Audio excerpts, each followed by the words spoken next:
Pamumuno 2025. Pamumuno 2025. Magandang umaga mga kabahagi.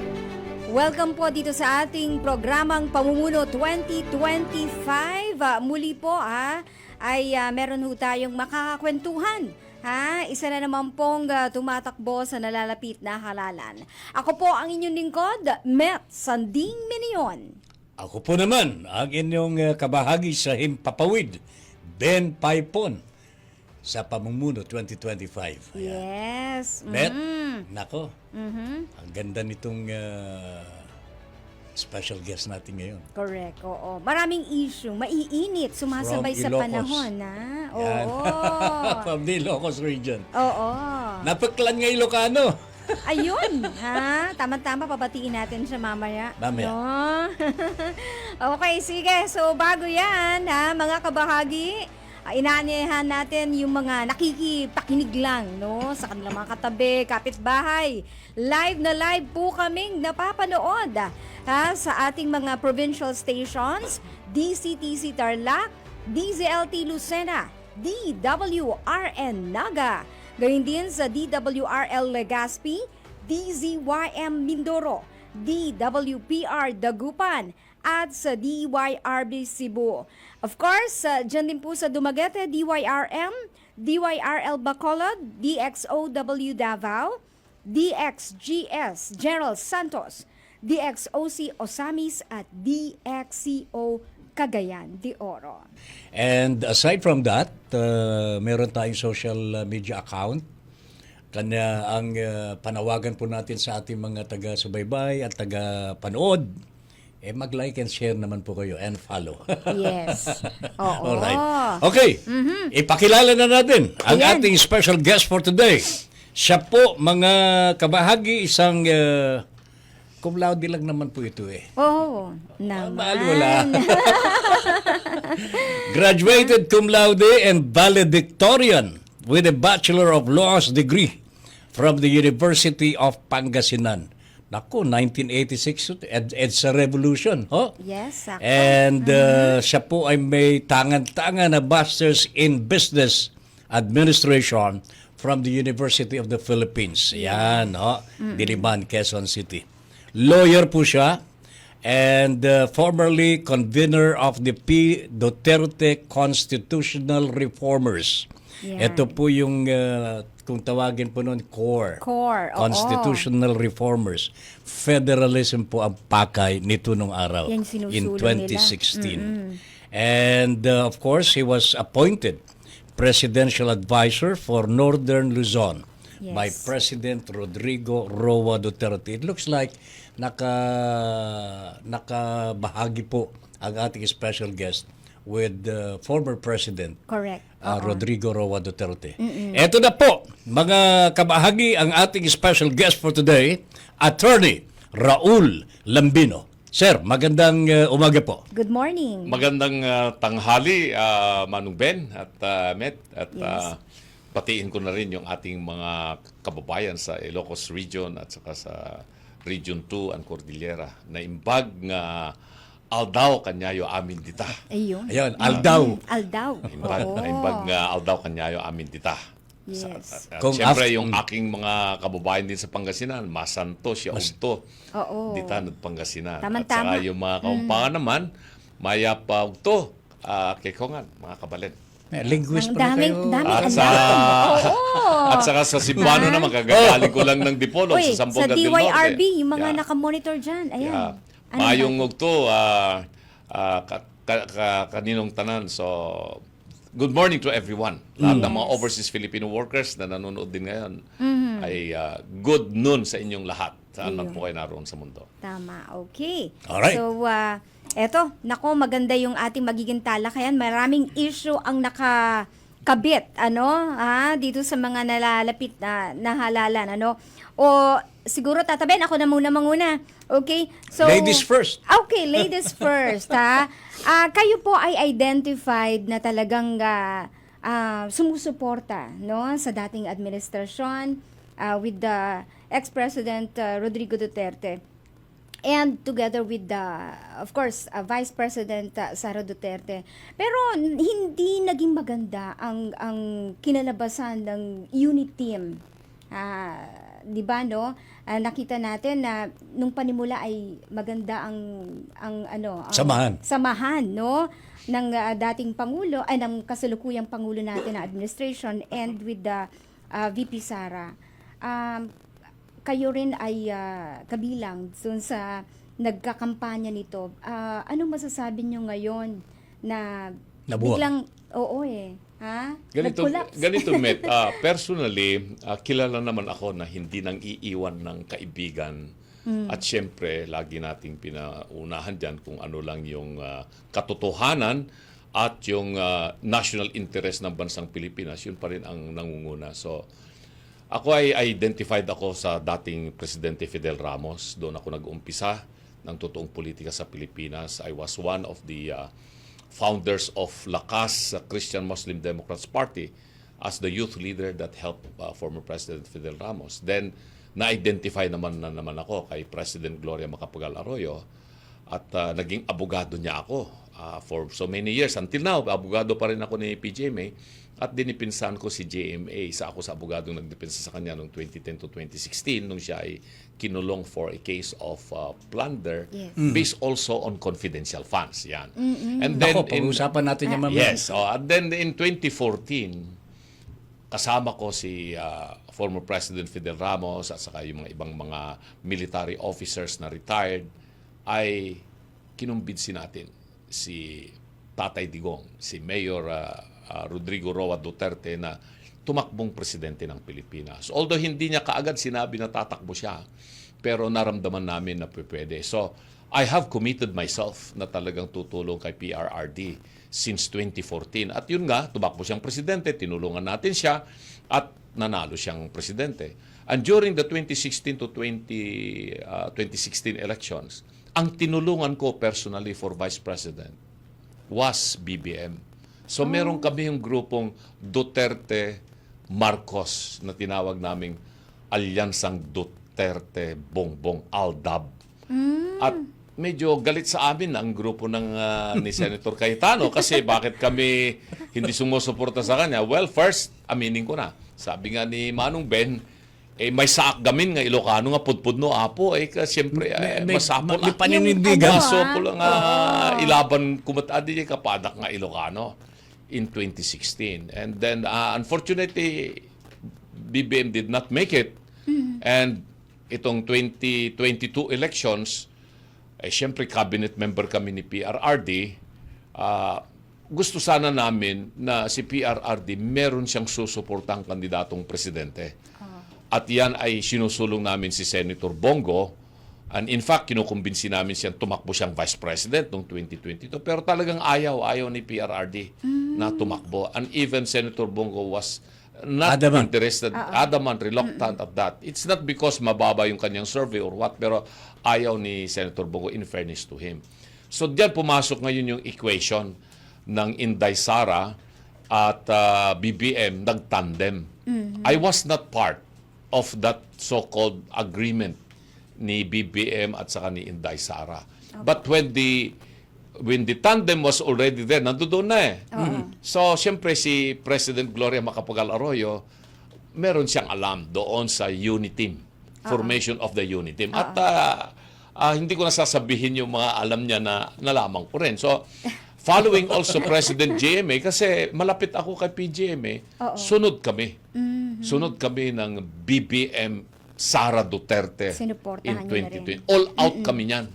Lalong-lalo na sa akin. Dahil sinuportahan ko na si BBM noong 2016. Dapat suportahan ko na siya for President in 2020. Gusto ko malaman, Attorney, ano ang talagang naging dahilan at si Sara ay naging Vice President?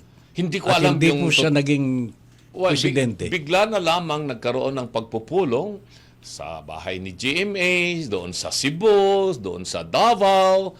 Maraming mga players na sila yung nagkumbinsi sa dalawa na magsama. And we were also very happy. Masaya kami na talagang mananalo yung dalawa na yon. And we were not mistaken. Nanalo silang dalawa overwhelmingly. For the first time, yung nanalong presidente at vice-presidente coming from the same Yes. coalition or team, Oo. they got more than 50% of the votes casted in 2022. So, majority president, majority Pareho vice sila, president. walang nag-o-oppose sa Wala. that time. No? So, ang ganda-ganda nung first 6 months. Maybe until first 8 months or 10 months. Hindi ko alam kung bakit bigla na lang nagkaroon ng hindi magandang relasyon. Nakita ko, in my analysis, nag-ugat yan sa marites. Sabihin na natin, Kwento-kwento. mga rumors dyan. Oh. Wala pa sa saligang batas Wala yan, ha? sa ligang batas. Na si PGMA, si former Senior Deputy Speaker GMA, yun ang lumabas sa dyaryo eh. Hindi ko alam kung totoo yun hindi. Ay nag-aambisyon siya na palitan si Speaker Martin Romualdez doon sa Kongreso as Speaker. Yes, Kaya tinanggal si Congresswoman Gloria Arroyo GMA. as Senior Senior Deputy Deputy. Speaker. Okay. And then eventually tinanggal pa siyang Deputy Speaker. So, nawalan So siya nawalan ng- naging ano. So President. bakit ganon? Sabi ni Inday Sara. Kasi si Inday Sara, Vice President Sara, was already the chairman of Lakas CMD. At si PGMA was the chairperson emeritus of Lakas CMD. Tapos ang speaker is the president of Lakas CMD. Eh bakit mo tatanggalin yung chairperson emeritus as deputy speaker? So doon yata nagkaroon Doon ng hindi nagsimula. maganda. Palagay ko doon nagsimula yan. So nagsalita ngayon ang BP Inday ng ganito, ganyan, hindi niya nagustuhan yun. Umalis siya ngayon sa Lakas. Nag-resign siya. So doon na nag-umpisang nabuwag yung unity team. Pero sa tingin po ninyo, Attorney, Bongbong really started this? I really don't know. I really Hindi naman don't know. siguro, no? I really don't know. I don't have any information about that. Pero, Manong Ben, sa tinagal-tagal ko rin na nagtrabaho sa Kongreso ng Pilipinas from 1987 to 2019, sabihin na natin, walang nangyayari sa House of Representatives na hindi nalalaman ng Malacanang. Yan ang malinaw dyan. Nothing in the House of Representatives can come out without the knowledge or even the go signal of Malacanang except kung i-impeach yung Pangulo ng Pilipinas at mananaig yung enough number of votes na matanggal siya katulad ng nangyari kay ERAP Yes, noong oo. 2000 nung 1/3 of members of Congress under then leadership of Speaker Manny Villar ay pumirma sila ng impeachment. So naging iyon. Ay pero alam ni ERAP na mangyayari na pero hindi niya na mapigilan because they have already the numbers, The to numbers impeach. na eh. Majority na. Iyon. Oo. Pero insofar as majority decisions there in Congress, lahat yan may bindisyon ang Malacanang. Ayun.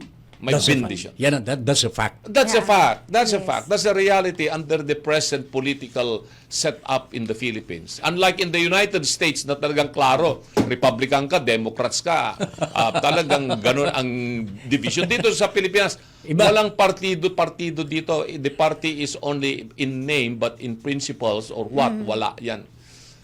So, ganun ang... Ang nangingibabaw dito personal interest. exactly. Oo. Okay.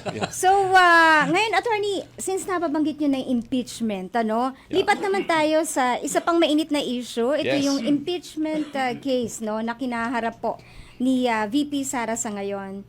Ano ho ang tingin nyo rito? Will this prosper? Ito po ba ituluyang maisasampa? At dapat ba talaga siyang ma-impeach gaya ng ibang Well, sinusulong? Ang impeachment is more a political process yan. Pinag-aralan natin yan because I've taught political law and constitutional law for 20 years in the College of Law. And so I know very well the rules on impeachment. And yung mga engagement ko sa Kongreso at sa Senado, I was Chief of Staff of Loren Ligarda for some time, 1998 to 2000. So alam ko yung mga sitwasyon, rules and provisions of the Constitution and other laws pagdating dyan sa usaping impeachment. It is a political process more than a judicial process.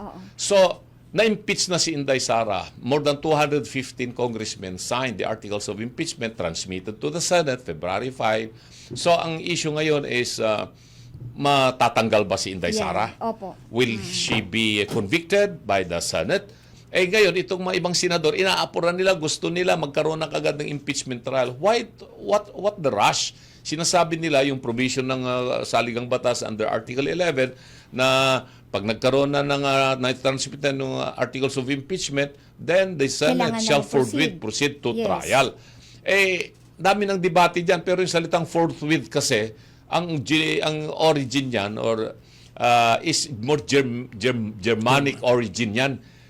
Ginagamit yan in legal documents. Hindi ibig sabihin yan immediately. Hindi mo pwedeng sabihin na yung translation nito sa Tagalog ay agad. No? The meaning of forthwith is that without unreasonable delay. Oo. Unreasonable. Unreasonable delay. So there can be a delay for as long as it is reasonable. Katulad yan, nakarecess yung Senado kasi trintransmit yung impeachment last day of session, late afternoon, no chance for the Senate na mai-refer nila yan or matransform nila yung Senate into an impeachment court. So, nag-adjourn na yung Senate at saka House under their approved calendar. No? Yes. So, wala talagang ginawang unreasonable delay dyan o sinadyang delay ni Chis Escudero or the senators. Pero attorney, Kaya- mukhang ang nababasa ng ilan, pati na si Ben Paipon, nababasa ko para itong delay or excessive delay na nangyayari po ngayon will work to the advantage of Sara. Well, ganito You know kasi. why? You know why? There is Ito. no delay. Yeah. Itutuloy ko lamang po ng kaunti para at least magkaroon okay. kayo ng idea. No? It will work to the advantage of Madam Sara dahil on July 30, pagka nagsimula ang trial, there would have already been excessive delay. So magfa-file siya ng kaso sa Korte Suprema, bakit ngayon lang? Well, Hindi niyo sinunod ang... no, as far as I'm concerned, as of now, there is no delay that is excessive or unreasonable because the Congress is not in session. It is in recess. Magkakaroon lang yan ng delay pagdating ng June 2 pag nag-resume ang Congress. At hindi sila At hindi sila nagpatuloy. umakto. Oo. Because session. the Senate cannot transform itself into an impeachment court when the Senate as a legislative body is not in session. Ayun. Pero Kaya attorney, Recess. they can also call for a special session. No, but the Senate or the House cannot call for a special session. The President can. Only the President can call a special session under the provision of Article 6, Section 15 of the Constitution. I see. And that particular provision pertains to legislative power of Congress. Pero bakit, attorney, nung na-file yung impeachment case sa Senado, agad-agad po nila pinutol yung session No. They were still in session. Well, it was filed I think 5 o'clock or what, and they were still in session, and it has not yet been referred to the Rules Committee for putting up in the calendar. Nandoon pa sa Secretary of the Senate.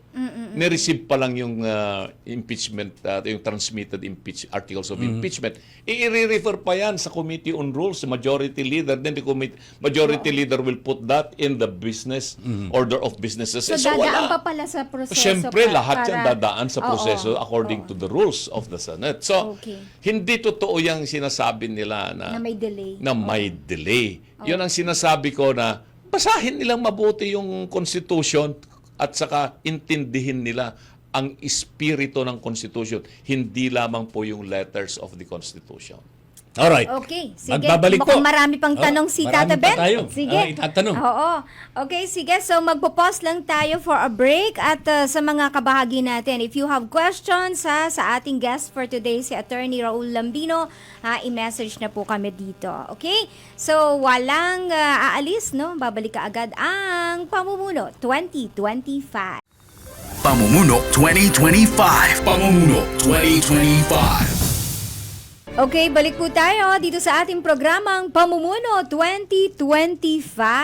At sa pagkakataong to, Tata Ben, tanggap muna tayo ng mga ulat Oo. Ha? Ayan, mula sa mga kababayan natin. Excited na ako madinig yung explanation Yes. ni Attorney tungkol dito sa impeachment Oo, ni impeachment. Inday Sara. Okay, sige. Lalong-lalo na dito sa usapin ng convening of the Senate by July 30 to start the trial. Yes, oo. Meron palang nakakabit dito hindi ko pa naiintindihan. Yan. Gusto kong malaman kay Attorney, talagang excited po akong malaman kung ano yung mangyayari after Yan. July 30. Oo. What happens Yung to mga the Senate after that? possibilities. Meron po bang kabuluhan? Talaga po bang may kabuluhan pa po ba yung impeachment? Maisusulong pa ba ito, Na Attorney? idideklara po nila By June 30. by July 30.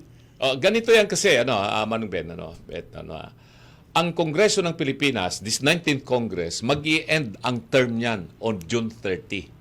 Okay. June 30. Yes. Kasi magkakaroon ng eleksyon nitong Mayo, so sinong mga ma-elect na mga senador at saka mga congressmen ay uupo lamang sila officially by the 4th Monday of July.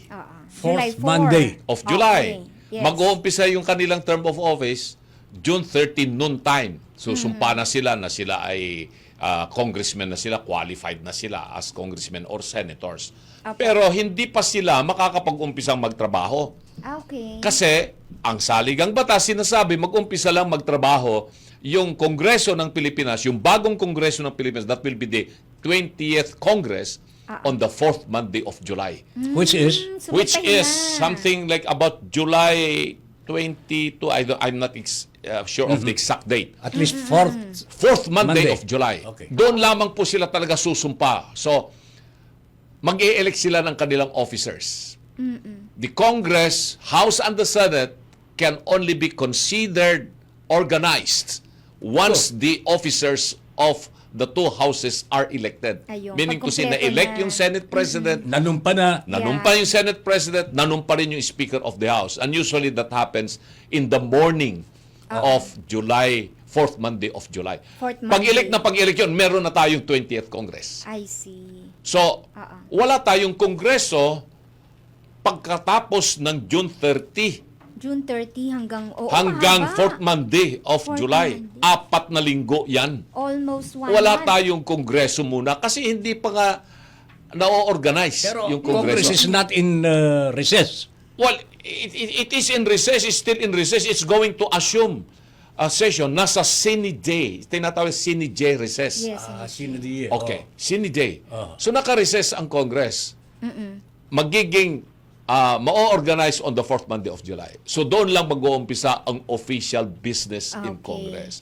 Pwede na silang mag-file ng mga panukalang batas, mga bills nila. Yes. On June 30, sige, bills, marami na yan. So tatatakan na yan. But for them to transact official business as Congress of the Philippines, pursuant to the Constitution and the rules, 4th Monday of July. Halos matatapos na rin. So ang anong July mangyayari yun. sa impeachment Oo. na sinampa nila? Oo, Okay. oo. May mga dalawang school of thoughts yan or several school of thoughts. Ang position ni Senate President Escudero and some other lawyers na once the Senate resume session on June 2 and transform itself into impeachment court, susumpa yung existing 24 Opo, may kalendaryo na senators. raw siya eh. Kasama na yung bago, Pagpalagyan na bagong natin. sets. Oo. At yung bagong impeachment rules of procedure, i-approve din nila. Oo. Okay. So, ayan. Magkakaroon na ng aandar na yung impeachment against Inday Sara on June 2 and beyond. Hindi nila matatapos yan kasi may mga susundin sila dyan pursuant to the provisions of due process. May mga summons, submission of answers, reply, etc., etc. So by June 30, hindi nila matatapos yan ng trial. So ano ang mangyayari? Sabi ng iba, sabi ni Senate President Escudero, yung kanyang pre-propose na calendar, oo. na most likely mag-uumpisa lamang yung trial by July 30. Oo. Kasi nga, pagdating ng June 30, wala na naman ng session ng Senate at saka House Hindi naman pwedeng mag-session yung lalabing dalawang senador na maiiwan. Hindi naman pwedeng... Grabe pala ito. Kaya nga Kasama pa, oo. So kung hindi pwedeng mag-trial yung 12 senador na maiiwan, no? Hindi rin pwedeng sumanib na yung mga bagong elected na senators by June 30 or July 1 ay magiging membro na sila ng Senado or Wala impeachment pa. court. Kasi Oo. susumpa pa lang sila on 4th Monday of July eh. Is it possible that the impeachment trial will be declared on June 2? No, it cannot. Well, June 2. June 2. June 2 mag-uumpisa. Assumption of Assumption session. of session. Resumption of session. Resumption. Yes. Pwede na sila, i-convert nila yung sarili nila as impeachment court. Court. So, 24 senators pa rin yan. Apo. So, pagkatapos niyan, mag-a-adjourn ang Senate at saka House. By June 30, 12 senador na lang naiwan. Wala nang naiwan na congressman. Oo, napalitan na eh. Napalitan na. Oo. No? No. Ganun na. With that scenario, attorney, Yes. pwede po bang pumalit na yung mga nahalal? Na may bagong senador. O mga bagong senador na o bagong congressman as prosecutor. Well, yeah. Oh, di ba? Hintayin pa nila yung 4th Monday of July. Magpapanibago yung mga prosecutors. Oo. My goodness. Kung sakali, no, pagpipilitan nila yan, di ba? Yes. Doon naman sa mga senador, kaya may mga nagsasabi ngayon, yung mga kandidato na we cannot comment on the impeachment of BP Inday Sara because we may be elected and will become impeachment court judges. Sabi ko ako, hindi totoo yan. But is Let there us- anybody, attorney, is there anybody na pabor itong nangyayari ngayon na hindi malaman kung kailan Sino ba ang Oh, di ba? kailan- Ang makikinabang ng Alam ano naman yun. na natin, sabi ko nga, wag na tayo maging ipokrito dito. Pagdating dito sa usaping impeachment, walang impartiality dyan yung mga judges Oo. na mga senador. Kasi this is more a political case than a judicial. Yung decision ng mga senador dyan sa impeachment will not be based on evidence solely. It will be based on what? Their interest and the interest of their constituents who voted for them. So yun nakikita po ninyo, attorney, kung sakasakali man matuloy ang impeachment, Oo. ibig sabihin yan makakawala si Inday. Hindi natin masasabi yan kung... But, Pero kasi itong mga senador, Inday Sara cannot expect an impartial judgment from senators. so pwede siya makonvict? Pwede makonvict kasi... There's a possibility. Kasi kailangan mo dyan 16 votes para magkaroon ng Correct. conviction. Opo. Yes. Pero lahat nitong mga senador na ito, meron silang sari-sariling ambisyon. Ayan. In 2028, some of them have already signified their interest to run for president Nako. in 2028. Marami na dyan. Totoo. At hindi mo maalis sa kanila yun eh. Kasi ang tingin nila sa sarili nila ngayon, itong mga senador, they are already, what? A heartbeat away from the presidency having been elected nationwide. Kumbaga sa Nako. may entitlement na. May entitlement Kumbaga sila. parang, eto na yung opportunity naman, di ba? Exactly. Nako. Alright. Sige. Oo. Mainit na issue yan. So, marami tayong mapag-uusapan, hindi na matatapos ang isang Hindi araw matatapos. yan. Sige. Okay. Marami pa talaga actually mga issue. Nandiyan pa yung mga extrajudicial killings, di ba? Pagpasok na ICC. Pero, magpo-pause muna tayo for a break, ha? Mga kabahagi, magbabalik ka agad ang programang Pamumuno 2025. Pamumuno 2025. Pamumuno 2025. Balik tayo dito sa ating programang Pamumuno 2025. Ayan, marami na mga nanonood sa atin, ha. O, meron pa mga nasa abroad. Meron na tayo nakita from Pangasinan also. Ayan, sa mga kabahagi natin dyan. Okay, so ngayon, medyo iwan muna natin ang issue sa impeachment, Tata Ben. Masalimuot talaga Yes, ito. Pero oo. madami akong natutunan. Tama, o, diba? Okay, so we have a question, ito.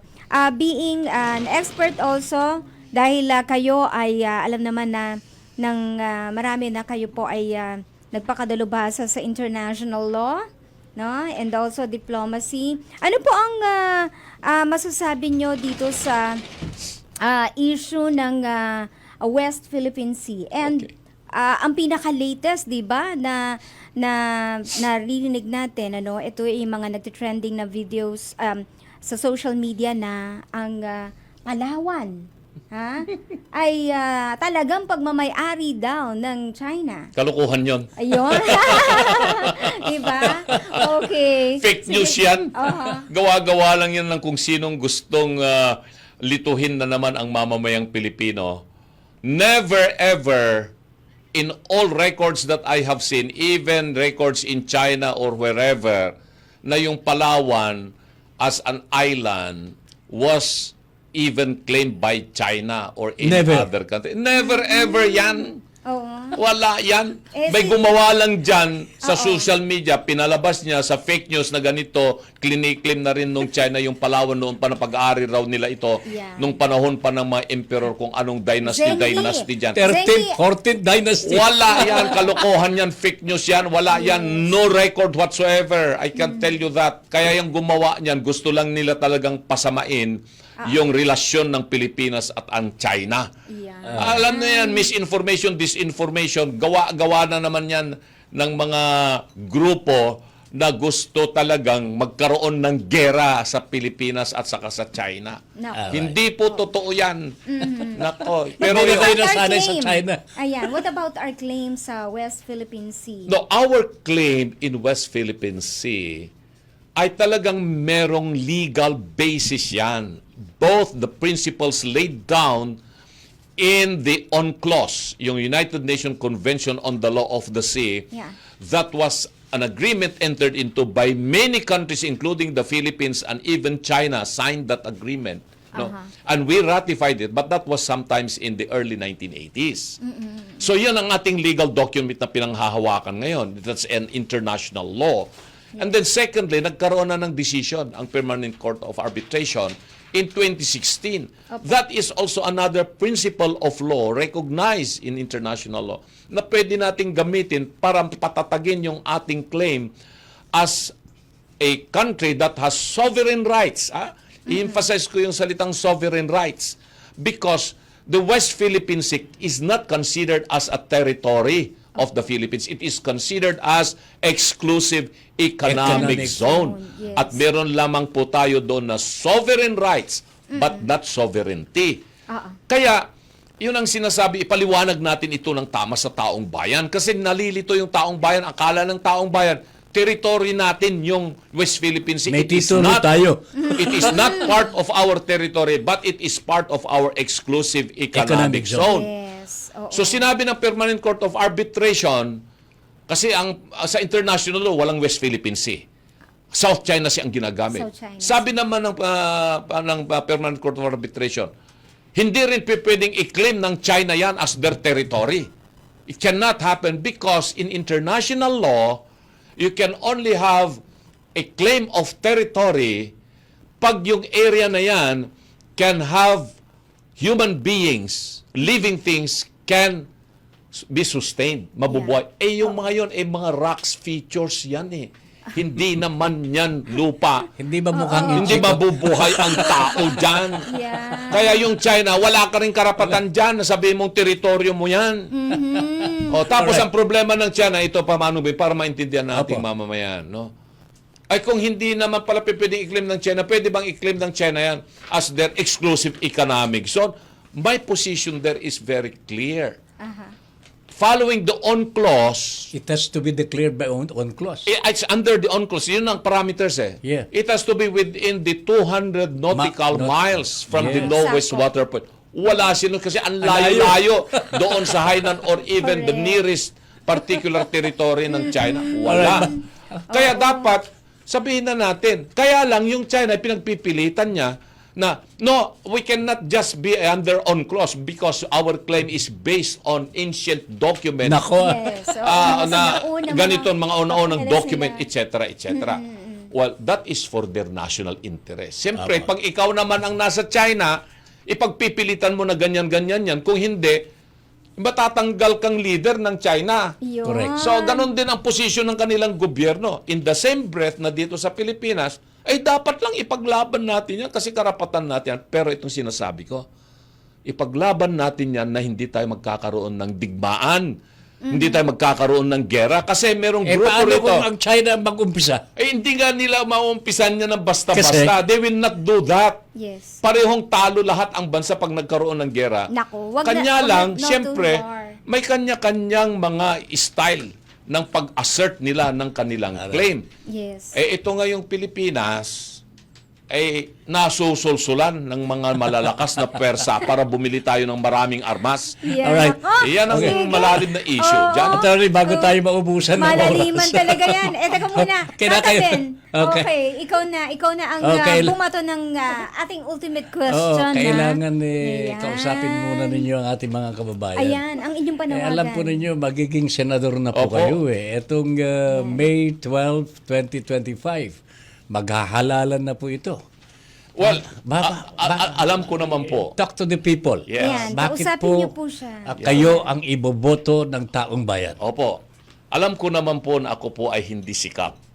Hindi po matunog yung pangalan ko sa taong bayan. Alam nyo na po ang ibig kong sabihin, wala po ako sa entertainment industry. Wala rin po ako sa media. Paminsan-minsan lumalabas po ako sa media pag may mga ganitong usapan patungkol sa batas at kung ano ang gagawin sa mga relasyon ugnayan nating panlabas, pwede akong magsalita. Kaya po hindi matunog yung aking pangalan. Pero meron naman po akong sapat na kaalaman pagdating sa paggawa ng batas dahil naging legislative and legal and technical staff ako since 1987 sa Kongreso ng Pilipinas hanggang sa Senado. So pag pinag-usapan natin ang trabaho ng isang congressman o senador, kaya ko pong gawin yon. Pangalawa po, no? Kung sa tingin ng ating mga kababayan, sa loob ng 20 o 30 taon na yung mga tumatakbong mga senador, naging senador, pabalik-balik sila, ay gumanda ang kanilang kabuhayan, naging maayos ang buhay ng kanilang mga pamilya, hindi sila naghirap, hindi sila nakaranas ng gutom, ibalik nyo po sila lahat sa Senado. Pero, kung kayo naman po ay lalong naghirap, nagutom, at nawawalan kayo ng pag-asa, ito po ang inyong pagkakataon.